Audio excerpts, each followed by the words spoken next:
Alright, the Fake News Busters. The game is designed to be embedded in Facebook. So basically, it's a three-player game, and the players will take turn to complete some tasks. So now this is the homepage of the game, where the player will be able to see their rank and some options. So here is the weekly challenges. Now the players will be able to see their challenges for this week. So by completing these challenges, they will be awarded with some EXP or scores. And here is the achievement.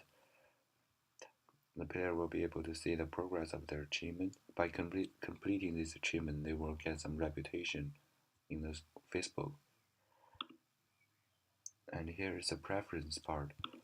This is an interesting settings for the game because players will be able to choose up to 3 categories of fake news or news maybe, and so that they're interested in it, so they are good at making decisions on whether it is fake news or not.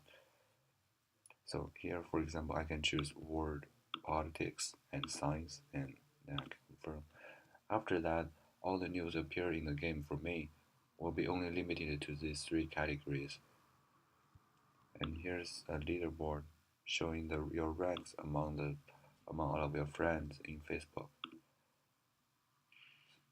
So now we can get started.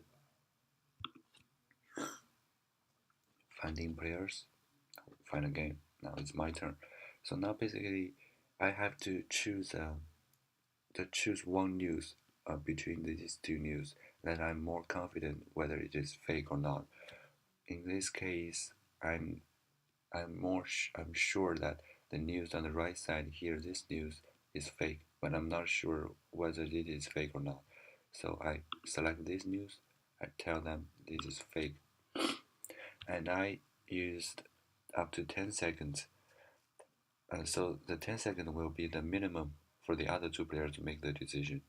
And the quicker the decision was made by the other two players, the higher the score will be.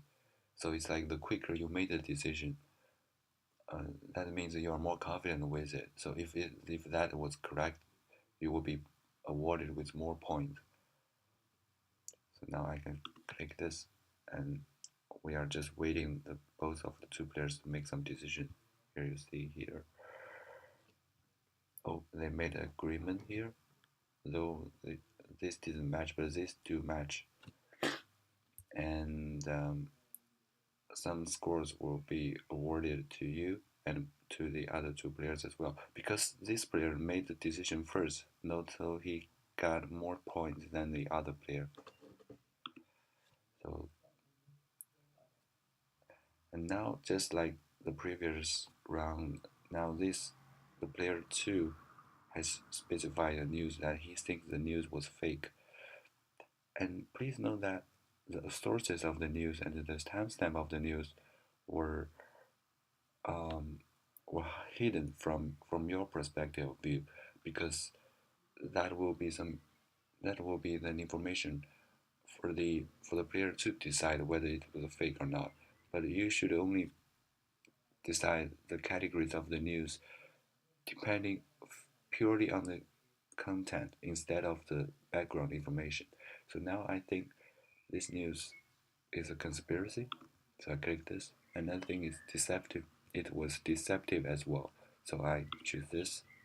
Then note that player 3 has already made his choice. So I have to confirm this before the countdown went to 0.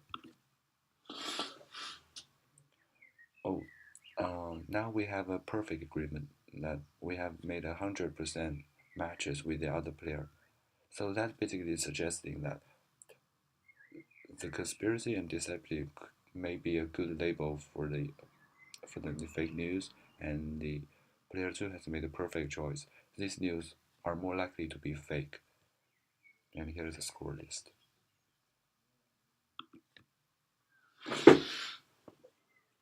Here, the player 3 think this news was legitimated, so not the color changed to blue.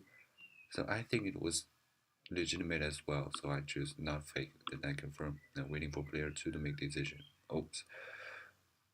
The other player thinks that this was fake news. So he choose two categories within the fake news range. But so that's different to what I thought. So that player two has made a poor choice, and I didn't get any score. They didn't get any score as well. So now is a bonus round. So in the bonus round, like you basically have to highlight the text you think most relevant to the headline, because we are trying to avoid reading news, especially the news that are pretty long. So we're only put this kind of task in bonus round that will happen like very few in a game. So now I this is a highlight. So I think this was relevant. So then waiting for the other two players to make decisions. Player two said 90% and 100%. We have reached 90% of agreement. So now the player two was depicting the text. So now I have to give a similarity score based on the highlighted text and the headline. So I think it was like 60% relevant. So I gave this, and the player three gave it 20%. So it's only 33% of agreement. You need to work harder on that. So after each game, you will be able to rate the game. So it's like the higher the rating is, that basically means the game has better quality. So if all of the three players has rated the game 5 stars, so that is also an important information suggesting that this game tells better information about all the news involved. So that's basically it. So by completing this game, you will get levels here right here. So this will be shown on the Facebook page as well. So next time there was some doubtful news or unreliable news showing up on Facebook, if you like stands out and say, I think that was fake, or I think it's not reliable. So you will be you will be placed in front of the comments, so like people will be able to see your comments uh, with a higher probability. So it's like I have more weight in deciding whether it was fake or not, and it could be just a showcase of I'm a domain expert in a certain part of the fake news problem.